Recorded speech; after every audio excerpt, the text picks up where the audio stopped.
Robbie Forgotten. Chapter 5. After his experience with the adults of LazyTown, Robbie went willingly back to hanging out with a few of the kids. Sportacus got the ball rolling again with a bit of soccer, then throwing frisbees around, then playing tag. It seemed like the man never ran out of energy, and neither did the kids. They loved to run and jump and play with their slightly above-average hero, and so did Robbie.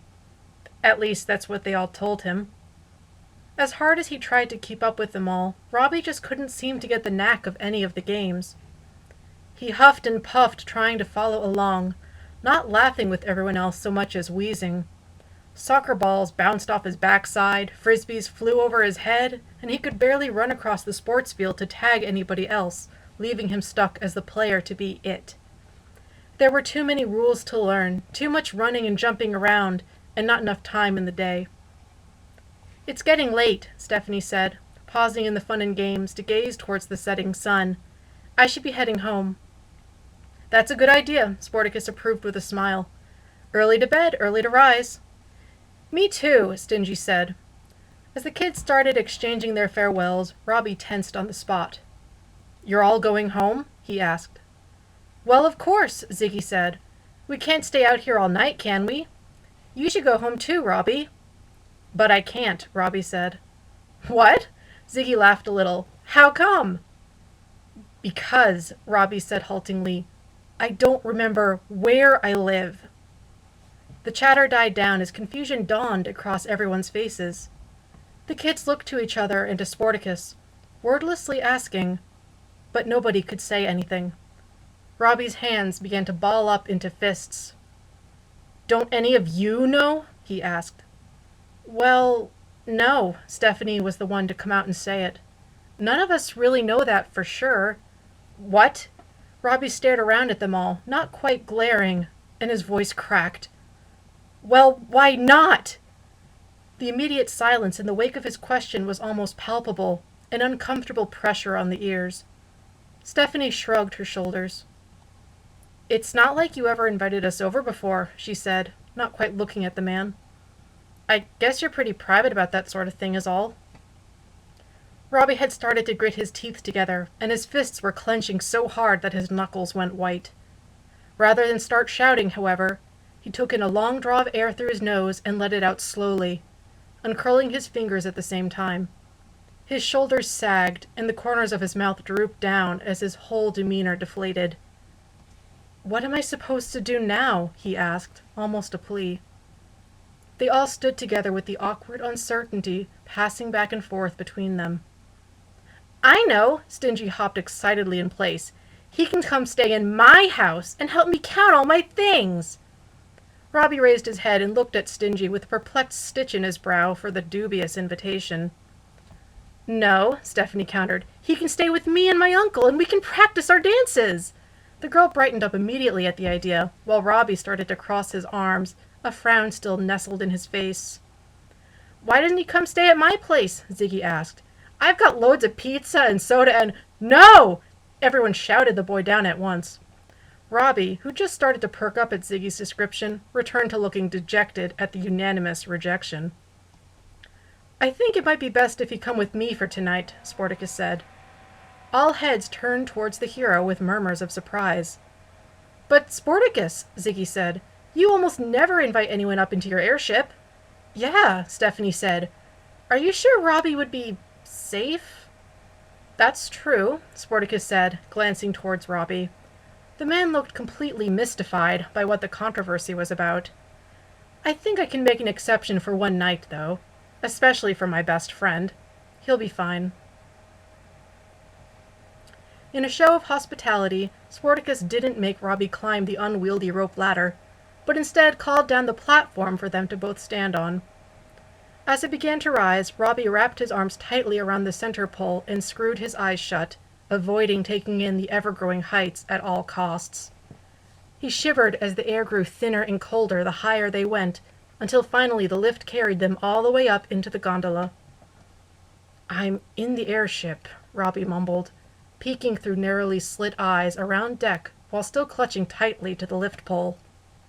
The smoothly curving white walls and bright lights made the interior look far more sleek and advanced than anything down on the ground in LazyTown.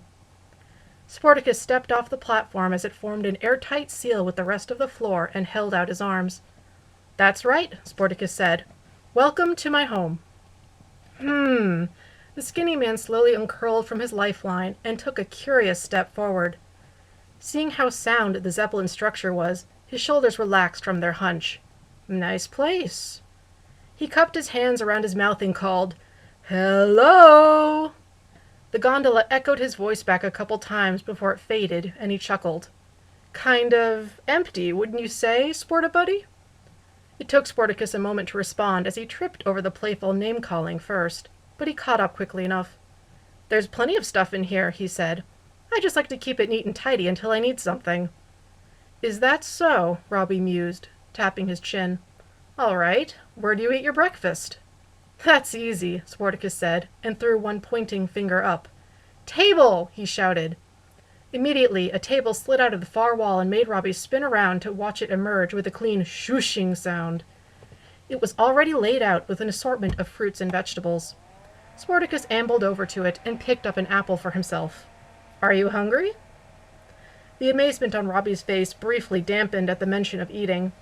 Still, he put on a polite smile and approached the spread. With an almost imperceptible sigh, he picked up a carrot lying on the table and gnawed on it nonchalantly. "What about your bed?" Robbie asked.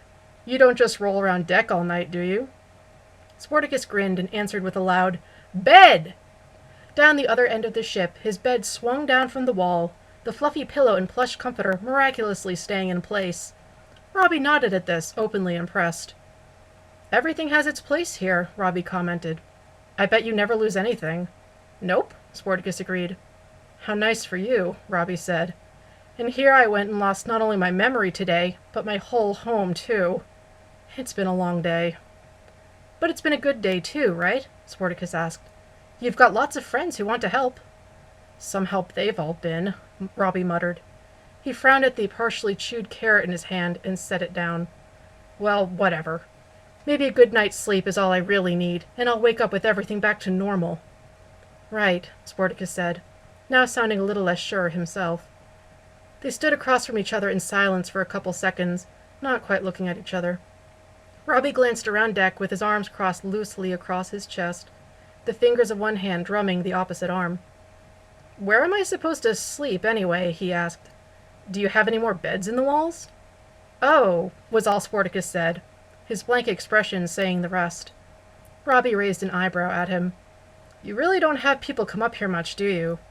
"Not really," Sportacus said. "Not even your best friend?" Robbie asked. Sportacus offered a sheepish grin and scratched at the back of his neck. "I guess I like to have some privacy sometimes," he said. "And it's not that easy to bring people up here anyway, as you saw." "Kind of like my place," Robbie suggested. Sportacus jerked his hand down and looked at Robbie with wide eyes. "You remember?" he asked, his brow wrinkling together. But as Robbie shook his head, the hero gradually relaxed again. "Just guessing," Robbie said. "If none of you know where I live, and I never took any of you there before, it must not be that easy to get to, either." "You are pretty private about it," Sportacus agreed. "Maybe once I remember where I live, you could come visit me sometime," Robbie said, putting on a smile for the other man. "Maybe," Sportacus said, trying to chuckle but sounding more nervous than amused. "I guess we'll see. In the meantime, though." He strode across the airship towards his bed and pressed a glowing panel on the wall. A narrow compartment swiveled open, and he pulled out some neatly folded sheets and blankets, all white, just like the rest of the place. It took a bit of tugging for the spare pillow to pop free of the storage shelf before Sportacus turned back around to face Robbie. "I hope you don't mind rolling around deck for the night," he said with a wink. "The airship shouldn't move too much with it anchored, anyway." Robbie walked across deck and accepted the spare bedding. Together it only took a couple minutes to lay out a fairly presentable spot for him on the floor near the foot of Sportacus's bed. It took longer for Robbie to lower himself down, his body stiff and creaking after the exhausting day, and a couple groans escaping through his teeth. But once he was lying down, his face had lost most of the worry wrinkles in his brow. The creases of his persistent frown softened into a more neutral line. "This will do," Robbie said. "But maybe consider getting some more furniture in here. A recliner or something, I don't know." "Sure thing, Robbie," Sportacus said with a grin. He swung his legs onto his bed and flapped his comforter over himself. All across deck, the lights ensconced in the walls slowly dimmed, darkening the gondola for their rest. "Good night." Robbie didn't respond. He was already snoring.